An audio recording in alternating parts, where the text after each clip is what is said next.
What's happening, guys? And welcome to the weekend review with myself and George, as always. What a weekend it's been. Mason Mount getting the first Premier League hat-trick for Chelsea since Eden Hazard. More wins for West Ham and Arsenal. Leicester getting a good win at Brentford as well. But, George, I think there's only one place to start, and that's at Old Trafford. Like boys to men, is this now the end of the road for Ole Gunnar Solskjaer? Mate, honestly, it was embarrassing to watch from a Manchester United point of view. A team that we have to accept are one of the biggest teams in world football, if not the biggest. And I don't know why I thought the same as Gary Neville, that I thought Liverpool, Manchester United were going to get something out of the game. Probably because I feel like when they need to get results, they tend to put it out of the bag. And I thought they would do the classic McTominay and Fred in the middle, hold, sit, and look to counter, and they just try to press a team that are literally impossible to get the ball off, and he's clueless. Manchester United are a mess. It was embarrassing to watch in terms of professional footballers, the way they displayed against a team that weren't even in third gear, let's be honest. Liverpool weren't even at their best. No Mane, no Matip. And I think Ollie needs to go. It's as simple as that for me. I think if it was any other football club, he'd be gone. I mean, look at Frank Lampard, for example. I know I keep bringing up the example, but, you know... Can you believe... Look, we know Man United are playing really poorly. They've played so badly all season so far. I know what you mean. You know, in Ole's time there, they have tended to, when they need a big result, one has been they've managed to pull something out their arse and kind of get the pressure off for a little bit. But I mean, you can lose a game at home to Liverpool, no problem at all. But there's certain ways of losing a football match, and yesterday I cannot believe how bad they were. I mean, how do you go about explaining, you know, in 5 minutes, you're literally one pass and you've gone straight through your entire team? I mean, what do you put down, particularly the defensive issues? I mean, what do you put that down to? Because I mean, I look at it, and Jamie Carragher said it, and a lot of people have said it. I know Neville won't say it, but do you just think it's fundamentally a coaching issue, and that the level of coaching at Manchester United is not up to the standard that's required? Because these are, let's make no mistake about it, banter aside, these are top footballers. World class, some of them, and yet none of them have got a clue what they're doing. But they've got, like you said, they've got individual players who are brilliant, but sometimes it's just about how well your team's organised. I wouldn't say Kovacic is as good as Fernandes, or a Christensen is as good as profile-wise as Varane, for example, or Lukaku better than Ronaldo. But Chelsea operate better because they have someone who is more experienced at getting the best out of those players. And I just think the balance isn't there. And I think it's not so much of a technical issue sometimes. I think it's more of a psychological, where I just think they've so lost their way that they honestly don't even believe that they're... I don't know what they go on the pitch and they think they're doing. I mean, they're almost a bit like Arsenal. They've lost their identity. They're not a big mentality club anymore. Old Trafford's become a bit of a joke in terms of, you know, people used to, you know, fear going there, and a point would be like a victory. Now it's how many goals you can score. I mean, the stats yesterday spoke for itself. I think they're in the bottom 3 for the clean sheets. Defensive stats, they're all in the bottom 3 for everything. They're a team that is right at the bottom of the running stats as well, and those things don't bode well. But for me, fundamentally, it is, as I've said before, it's a coaching issue. You know, there's no disrespect. You know, when pundits and people's fans say, "Oh, so and so's not good enough to play for this club, we need to look at getting a new midfielder," and so they're very happy to say, you know, McTominay, Fred, not good enough. I think that's widely accepted. They aren't good enough. Need to go into the market and bring a new midfield player in. What I don't then understand is why there's a problem with saying that the manager is not good enough and they need to be looking for a manager of a higher level, of a higher caliber. Because let's be honest, the only reason he's still in the job is because he's got the club legend tax, which for whatever reason seems to buy you extra time, where anyone else in that job would have been sacked. They would have been finished. And I don't really. I'm not sure if he's deluded, Solskjaer. I felt a little bit sorry for him yesterday in his post-match interview. He was absolutely. He didn't know what to say. I think deep down he knows that he's not good enough, and this isn't working. He came in. Things were a little bit toxic under Mourinho. He came in, kind of brought the feel-good factor back to the club. He's taken this club now, for me, as far as he can take it. He's not got the credentials to win a big trophy as a manager at Manchester United. The alarm bell should have been ringing when they were losing all those semi-finals and they lost the Europa League final as well. I'm telling you now, they could have just got Sir Alex Ferguson out the stands in that Europa League final, put Ole in the stands, and they would have won that game, like straight up. So, I mean, I don't really know where the club goes from here because they're in disarray. And as you said to me yesterday, mate, I don't think I've ever seen a Manchester United performance that bad. I think that's probably the worst performance I've ever seen from Manchester United. And I mean, I don't want to go too extreme, but it's got sort of feels of Arsenal about it, like fallen giants. Because if they don't get rid of Solskjaer and bring someone in, this could still get a lot worse. I mean, is there a worry? I mean, not a worry from a Chelsea fan perspective, but is there a worry for you, George, that this could actually get even worse before it gets better? Yeah, and I come back to it. I think they've got a lot of players in that club who, for whatever reason, think that they're bigger than the club. Ronaldo is one.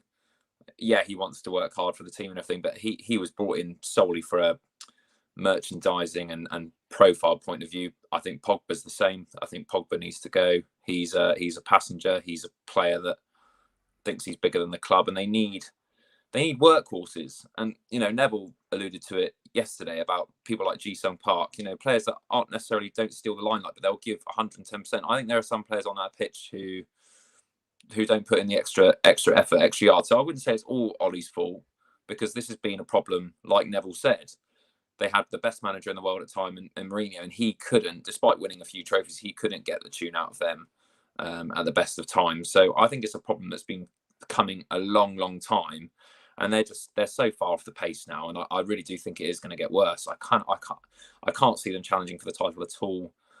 I'm not going to say they can't finish in the top four, because you'd still expect, with the quality of players that they have, they'll be there or thereabouts. They should be, but the golf in class yesterday. I mean, the real scary thing is Liverpool didn't even play that well. I don't think they weren't even that good.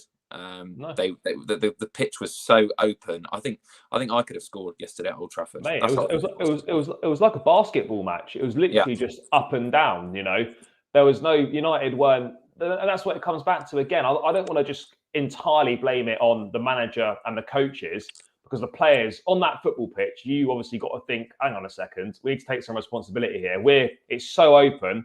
Let's just shut up shop for a little bit, keep hold of the ball for a bit and play ourselves back into the game. United won't have the ball, they'll get it, and then they'll just try and play a ridiculous pass, give it away straight away again. When you're out of possession for so long in a football match, it is knackering chasing after the ball. Don't win it back and then just give it away straight away. You're making it so hard for yourself. But I mean, I think Manchester United as a football club are kind of lost. I don't think they know what their identity is anymore. I think they know what their direction is, and it's fucking irritating when like I think Gary Neville's probably one of the best in the business, but like when himself and other ex-Man United player pundits go back, this the Man United way, that's gone. You will never see anything like Sir Alex Ferguson again. You won't get the old Man United, the Man United DNA. That's different now. The game's evolving. Manchester United don't want to become a club that brings a manager in every 2 years and then moves them on. Okay, but that's kind of how the modern game is going. You're very unlikely to see a top manager stick in a job for more than 3 years, and that's just the way it goes. I mean, I know they've got their model. Chelsea have got a very different model. We're happy to just get rid of managers as and when, but it's very successful for us. I'm not saying Manchester United should do that, but Manchester United, they got one of the best stadiums. They've got some of the best football players in the world. They're the biggest football club in the world, probably. Why would you not strive to have one of the best managers in the world? And they do not have that. I'm telling you now, if Ole gets sacked, he doesn't get a single offer from any Premier League club at all. And that's the most damning thing, I think, for him, that everyone knows that he isn't good enough. But for some reason, I think the Glazers see him as like a protective shield where, instead of everything being vented towards them, it goes on the manager. And he, as I said, he acts as kind of a shield between him, and they're sort of using him to deflect, any unwanted protests, etc., away from them. Because let's be honest here, United fans do not like the Glazers. They just take loads and loads of cash out of the club. They sort of bought Ronaldo in to kind of keep it all hush, and then kind of just settle into the background. So I mean, I think it's go on, mate. No, I was just saying the fundamental problem is that they've settled for satisfactory. They bark on about how they've made progress by coming runners up in the league last year. I mean, would you ever? Do you think then, mate? Do you feel that the standards of that football club have dropped since the heyday as such? Massively. Would Sir Alex Ferguson ever accept even being in the Europa League? He would not accept it. And do you know what's mad as well? Since Sir Alex left, United have spent more time in the Europa League than they have the Champions League. It's embarrassing. How embarrassing for a club that spends so much money as well. It's not like they haven't had the financial backing to do it either. It's ridiculous. And it just goes to show that Manchester United are focused on everything but actually getting back to playing football. Mate, I honestly, I think it is a bigger problem than just the manager. It goes to the board. It goes to the standards of what standards are acceptable for Manchester United. I think now the Glazers are perhaps becoming a little bit like the Kroenkes were under Arsene Wenger. Yeah. That as long as Man United come in the top four and it makes us and we get that Champions League money and we can pocket a nice bit of cash at the end of the season, I actually don't think they care if they win anything. They're really not bothered as far as I'm concerned. I'm sure Man United fans might have a bit more of an insight, but I don't think they're bothered. As long as they finish in the top four, which gets them the money that they want, they don't care about winning the trophies. It's just embarrassing how he's still, how he's still in a job after that. Before it's not like you said, it's not the losing to Liverpool. Anyone can lose to Liverpool the way they're playing, but it's the fact that 5 was flattering to United. It could have been 7, 8. Oh, mate, I was saying to you earlier, like if Liverpool really wanted to, no exaggeration, they could have won that game 8-0 probably. Yeah. And I mean, I don't know where Manchester United go. I mean, I don't want to discredit Liverpool because they did play well, but they didn't have to do a lot. It was made so easy for them. But George, just to wrap up on the United segment before we briefly give some credit to Liverpool, what do you think the club will do? I mean, from what's been said, it looks like Neville's got it right. He probably has some inside information that they're not prepared to go in again for a big manager at this stage. They'll wait till the end of the season, give Ollie the opportunity to win silverware this year. They're still in other competitions, and he might turn it around. I mean, no one can predict the future. We don't know. So I would imagine that he'll be given that. But I think if they lose to Spurs and then they lose a couple more big games, I really do think, if it was me personally, I mean, he'd be gone already. But if I was to give him a last chance, I'd say he's got 3 fixtures to save his job. I think if he loses all of those, I think he's in banging trouble. I honestly think, mate, if he's still in the job come the Spurs game and they lose against Spurs on Saturday, I think even if they didn't want to, it becomes untenable. I think they'd actually be forced to do it. I don't know what's their next game after that. I'm not sure. They've got City as well. Yeah. So I mean, if they have another embarrassing one against City, I think that is. I think it's writing on the. It's very hard to get back now. Yeah, it is. But it's just unbelievable to look at a club like Manchester United and just look at the mess they're in. I mean, it's just unreal. But I mean, we could talk about this all day. I mean, I don't want to. Moving on from that, I mean, it's pretty clear what our thoughts are. He's at the end of the day, I'm sure he's a nice guy. He's done a lot for the club. Ultimately, he's just not good enough. And there's no shame in admitting, do you know what? I'm actually not up to the level that's required. I've done the best I can here. I need to step aside and someone actually better needs to come in. But I mean, it takes a lot of pride to come up and say something like that. But I think that's kind of the situation they're in. But George, in terms of Liverpool, I mean, 5-0, I mean, it could have been more, as we said. They didn't really have to get out of third gear. It was so easy for them. They did play some great stuff. And in Mohamed Salah becomes the first person to score a hat-trick at Old Trafford since the original Ronaldo all the way back in 2003, I think, in that Champions League game. Right now, he's the best player on the planet. Yeah, hate to say it, because I personally don't. Well, you know my opinions on him and Mane. Yeah, I remember you saying a while ago to me, mate, that you don't think he's a very good finisher, which is an interesting thing to say considering the amount of goals he's got. You watch one of those goals. He takes a terrible touch, actually, that he nearly loses it, and then he manages to dink over the goalkeeper. So I still think him and Mane have terrible touches for professional footballers, but I'm not going to get into that. We'll skip over that. I tell you what I did say, though. I said Liverpool actually didn't need to sign anyone. I think bringing their players back, I thought they'd be there and thereabouts this season because they got Van Dijk. You did say that. And they're proving that because they are such a strong unit, aren't they? I mean, sorry, just before we get onto that, mate, how good is Mohamed Salah at the moment, though? Just like a word on that. I mean, frightening. The levels he's reaching are it is frightening. Yeah, he's the best player in the world at the moment. There's no doubt about that. He came out with an interview yesterday saying that he wanted to end his career at Liverpool. And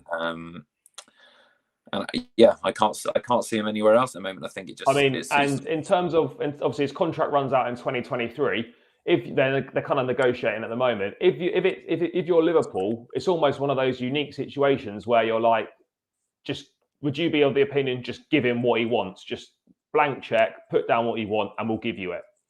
Yeah, I think you have to. But then again, you have to look at clubs. Have to look at resale value. They have to look at age. They have to look at, because if his go up, then other players will start knocking on the door and saying, "Well, hang on a minute, I'm Virgil van Dijk. If you lose me, I'm just as important." So it does. I understand there's more to it than just saying that, because we probably would have said that about Hazard before he wanted to go to Real Madrid, but. If he wants to stay at Liverpool, I would do everything in my power to keep him because of the return he gives the club. I mean, he's a match winner. There's no doubt about it. I mean, you are right. I mean, you did say that you think Liverpool will go close. I think they will go close. I mean, I was reserved in the fact that I feel that the lack of squad depth is going to cost them. I think it's very, very difficult to go through a whole season not picking up any injuries to key players. And the drop-off in quality to the bench isn't great. It's not. And I think they will have problems when Mane and Salah go to the African Cup of Nations in January. There will be issues there.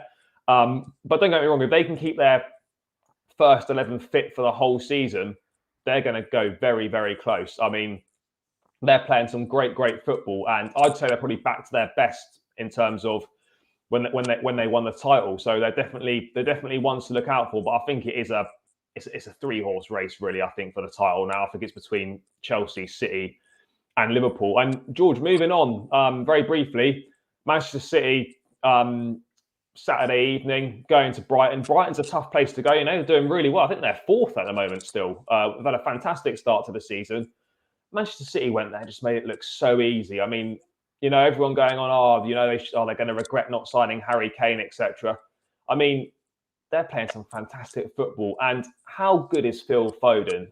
I mean, the talent is unreal. The guy's amazing. He's playing up as like a false number 9. For someone his size, etc., it's quite unbelievable. But yeah, just a quick word on Foden, mate. I mean, how good is he?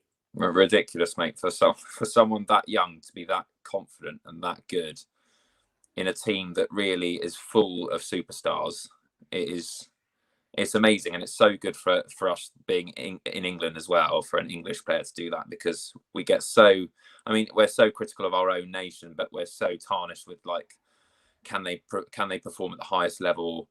We criticise. I mean, look at the criticism Mason Mount got recently, and he is just a joke, isn't he? I mean, he is ridiculous.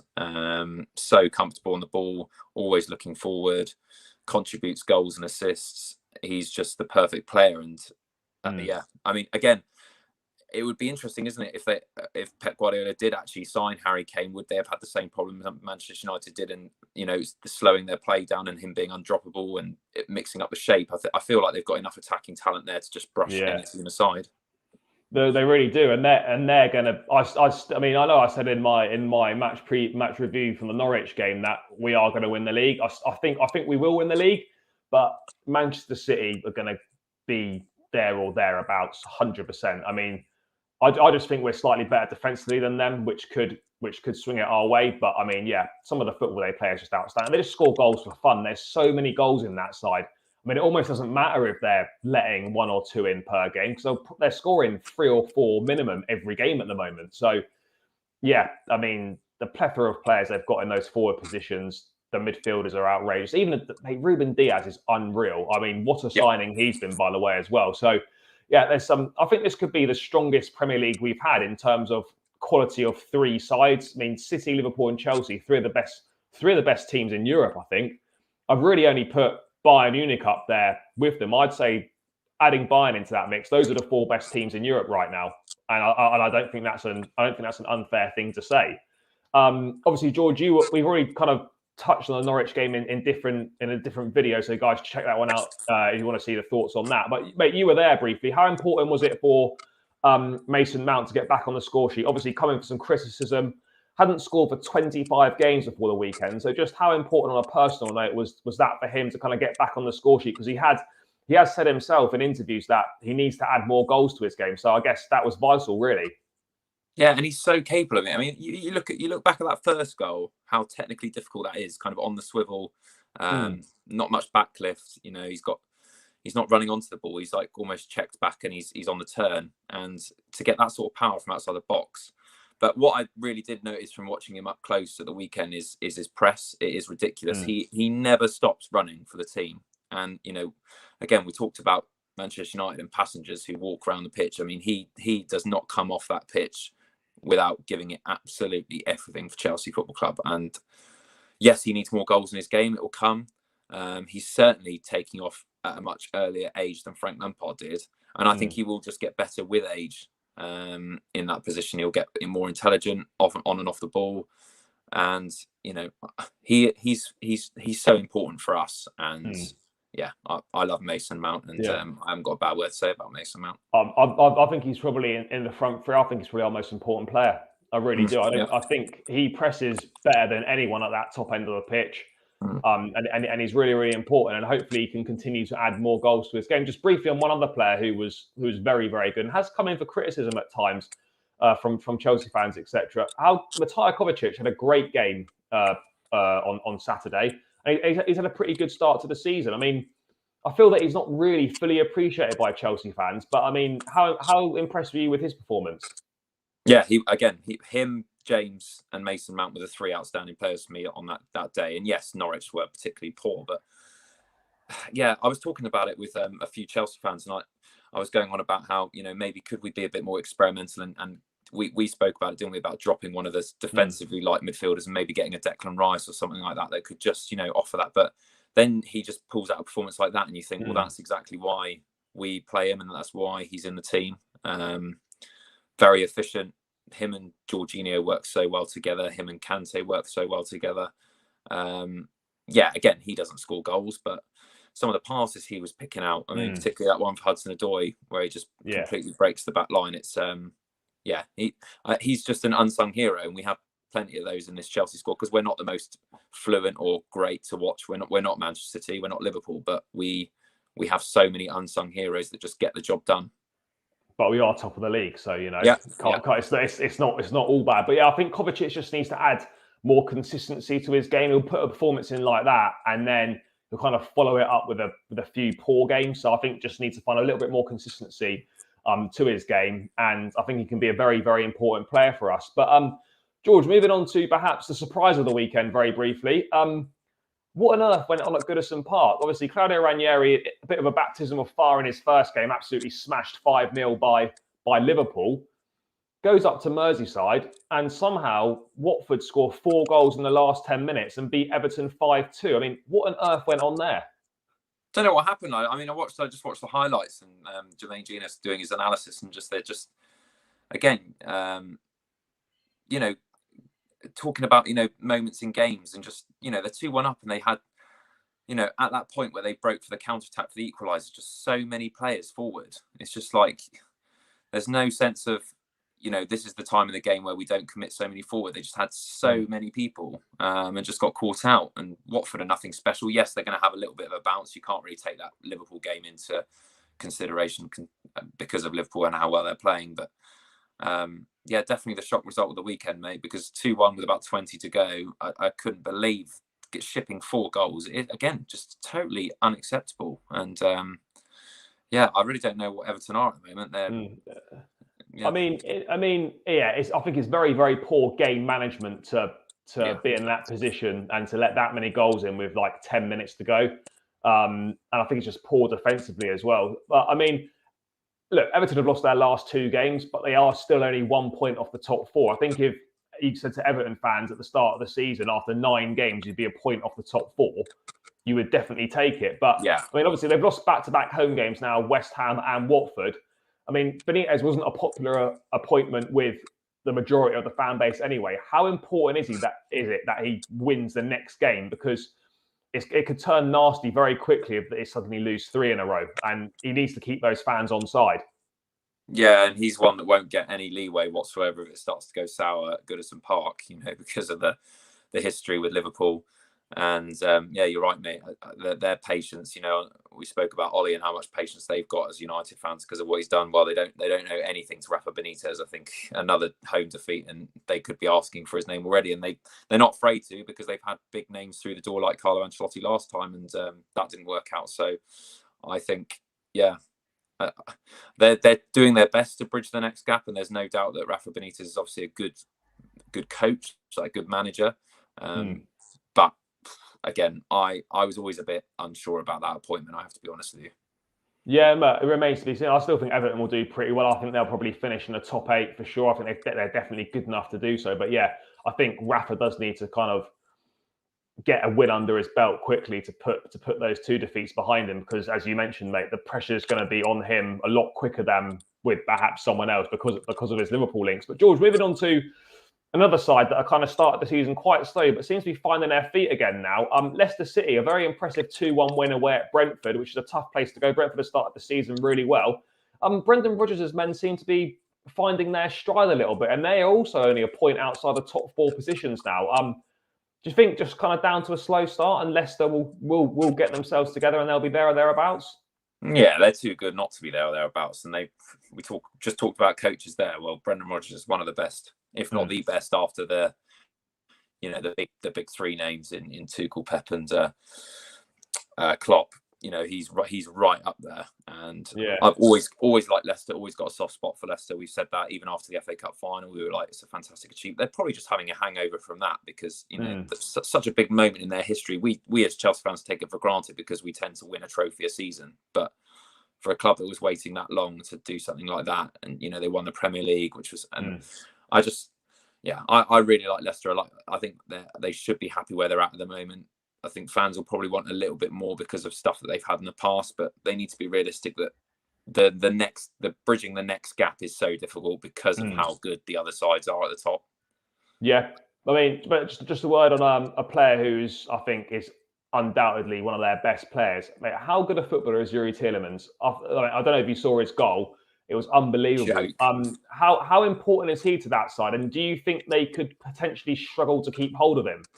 Yeah, he'll be very hot on the market, particularly in the summer. I think they'll be very hard to keep hold of them. And again, they don't want to become like a Spurs with being a selling club, and they have done that before with big players, Maguire, Kante, Drinkwater. Like they've lost some, they've lost some big players. But in fairness, they're not afraid to sell some of their top players for a fair price that they want, but because their recruitment model is so good and their recruitment is virtually spot on every time, it doesn't tend to make too much difference.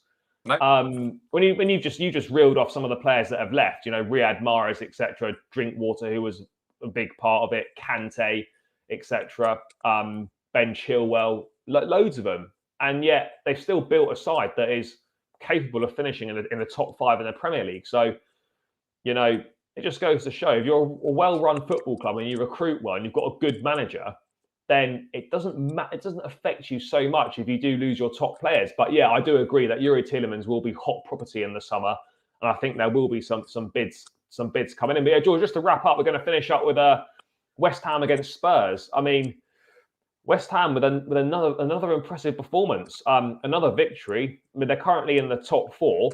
I mean, what do you think they can do this season? Because last season perhaps people thought might be a one-off and they might struggle to go again, but they're certainly at this early stage proving those doubters wrong. Yeah, I have to say I thought they would tail off. I think they had a real good opportunity to go even higher in the table last year, and they tailed off just towards the end. I thought that maybe they'd peaked and they would struggle. But Antonio's continuing to prove me wrong in terms of his influence and his impact on the side and in the Premier League. Got really good base to work around. I really like Bowen on the other side. Can't remember. And Antonio seems to be finding his feet. He's another one that you seem to think is not very good, mate. So you're prepared to have a nice slice of that humble pie and accept that you probably got that one a bit wrong. I'll wait till the end of the season to see.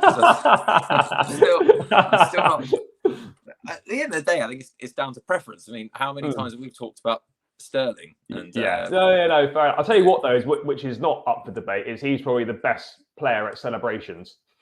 Oh yeah, it's so good to watch. It is. I don't even know what that one was. Mate, it's from the Matrix. It's the Matrix, right? Okay, dodging bullets from the agents, right? Okay,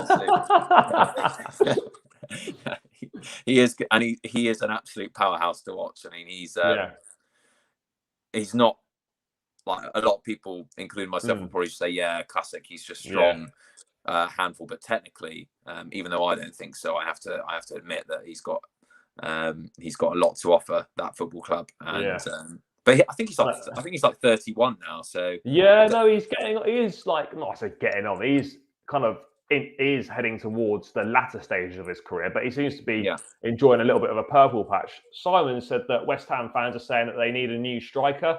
I probably agree they do need a new striker. I think if Antonio's missing, I think they did bring in Vlasic from one of the Russian clubs, but he hasn't really played very much. I would worry for West Ham if Antonio was missing for a few games, because they don't really have much else up there. But I mean, I think David Moyes is doing a fantastic job there, and he's really kind of rebuilding his reputation, which kind of got a bit battered during his stint at Old Trafford. But George, before we wrap up, what is going on at Tottenham? I mean, another poor performance again. They just don't. I don't know what's going on there. I mean, do you think Nuno is on borrowed time already? Do you think he's in trouble? No, I said to you, he'll be gone. I'm convinced. I said he'll be gone before Christmas. So I'm convinced. So you've heard it here first. I think I don't think he was the right appointment. And but he wasn't the first choice anyway. No, how long did they scramble around for? They couldn't get anyone they wanted, and they were just like, "Oh shit, we're gonna have to give it to Nuno because we can't get anyone else."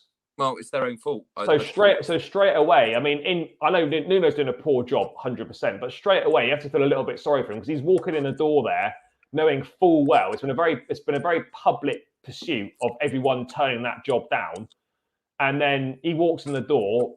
Yeah, of course you're going to take it, but he's going in there knowing that the club wasn't even in the top 5 choices. I think for someone who has done a lot for that football club, and for someone who's actually, you've got a lot of positive things to say for him, I think this whole mess, the responsibility has to be with Daniel Levy. Has to be. Yeah. I agree that they had to push the button on Pochettino because they weren't bridging that gap. Yes, they got to the Champions League. But they couldn't psychologically they couldn't be winners, so they brought in Mourinho, which I thought was the right call. To be fair, sorry mate, I think that this whole mess kind of was put in motion when they went close in the league a couple of times. Yeah. And then they didn't invest any money for 2 transfer windows. That is where it started to go all wrong, because that was like at the peak of the wave for Tottenham. That was them in their prime under Poch, playing some really good football, and they were a decent side. That then required investment to try and bridge that gap. They just didn't invest, stayed where they were, and now they're kind of seeing the effects of that. I honestly think it's gone back to that. I mean, 100%. And people say, "Oh yeah, but we've got the best stadium in the world." Well, who cares if you can't win anything in the bloody stadium? Yeah. I mean, that's why I completely disagree with these like. Yeah, we've got to get more money in, and we've got to make it into like we've got to be. That's why they're so eager to have the boxing fights there, so they can actually see some titles. Well, that's their most entertaining things that happen there. Yeah, the boxing matches or the walk thing that they do. People can tourists do at the top. And I mean, yeah, it's not going well at all. I mean, I don't know what's going to happen at Tottenham. But last thing, mate, another poor performance from Harry Kane. I mean, he's just going through emotions, isn't he? Well, He looks like a shadow of himself. I mean, did you see his marking for the goal? He just stood there. Yeah, I feel so sorry for him because it's so obvious he didn't want to. Yes, it was a difficult conversation, but he didn't want to be at Spurs anymore. He wanted to leave. He's been forced that he has to stay. And credit to him, he's not made a fuss about it. But unfortunately, he could be one of those players now where he ends his career at Spurs, and if he does leave somewhere, it'll be too late, and it's just he'll have one of those kind of. Well, even Alan Shearer won the league, but I'm saying, a player that could have done so much. I mean, like yesterday, I don't know if you watched the game. He's having to play like almost defensive midfield to even get the ball. The ball's not even getting to him. Harry Kane is a penalty box striker. You want him in the box and then, get service to him. The fact that he's getting no service, he has to come so deep to get the ball.